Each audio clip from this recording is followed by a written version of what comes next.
Welcome to Sweet Life Beat Life. We hope this video helps. You start by focusing on primary evidence. Once you have maps and GPS, pick a likely structural corridor and walk transects. You sample outcrops every 100 meters, log lithology, and photograph orientation. This gives reproducible data. Make sure to collect fresh hand samples and note alteration zones because those chemical changes point to the source.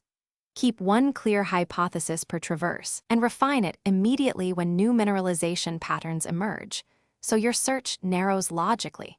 Once done with basic sampling, analyze spatial patterns. Alignments of sulfide veins and silica halos indicate fluid pathways. You map strike and dip, then connect these lines to infer fault corridors that focused mineralizing fluids. Make sure to test high-priority samples for metal content.